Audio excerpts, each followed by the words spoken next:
জুলাই অভ্যুত্থান নিয়ে কাজ করা একদল তরুণ নির্মাতার জন্য দিনটি হতে পারত গর্বের, কিন্তু সেই গর্ব শেষ হলো সরকারি অফিসের ভিতরে রক্তাক্ত অবস্থায়।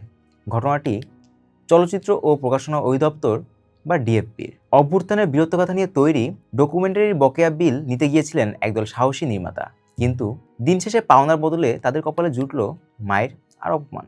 ডিজির কক্ষেই সব আলোচনার মধ্যে মশিউর নামের একজন ক্যামেরাম্যান কোনো উস্কানি ছাড়াই হঠাৎ নির্মাতাদের উপরে চড়াও হন। সামান্য এক পদে সরকারি কর্মচারীর দম্ভ কতটা হতে পারে যে স্বয়ং ডিজির উপস্থিতিও তাকে থামাতে পারল না। বিস্ময়কর ব্যাপার হলো, সেই ক্যামেরাম্যানের একটা ফোন কলে ছাত্রদল পরিচয়ধারী 25 থেকে 30 জনের একটা বাহিনী মুহূর্তে অফিসে ঢুকে পড়ে।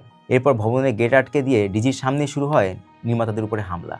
কৌশলে ভবনের বাকি সব কর্মকর্তাদের বের করে দিলেও নির্মাতাদের আটকে রেখে চালানো হয় তাণ্ডব। প্রশ্ন হলো, মশিউরের মতো একজন সামান্য কর্মচারী কি করে একটা অধিদপ্তরের শত কোটি টাকার প্রজেক্টের বিল মাসের পর মাস জিম্মি করে রাখেন? কেন আজও একজন ছোট কর্মকর্তা ওপর মহলকে তোয়াক্কা না করে গুন্ডা বাহিনী ডাকার সাহস পান? সিসিটিভি ফুটেজ গায়েব করার এই যে চিরচেনা সংস্কৃতি আসলে কাদের স্বার্থ রক্ষা করছে?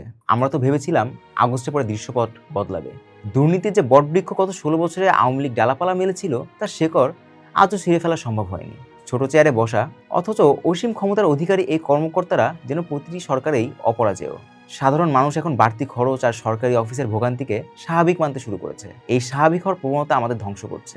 আমরা প্রশ্ন রাখছি সরকারের কাছে, আপনারাও কি আগের সরকারগুলোর মতো স্রেফ নাম বদলে একই নীতিতে দেশ চালাবেন, নাকি মশিউরের মতো রাঘব বোয়ালদের মুখোশ ছিঁড়ে দৃষ্টান্তমূলক বিচার করবেন? আমাদের ভোটের মূল্য কি আপনারা দেবেন না?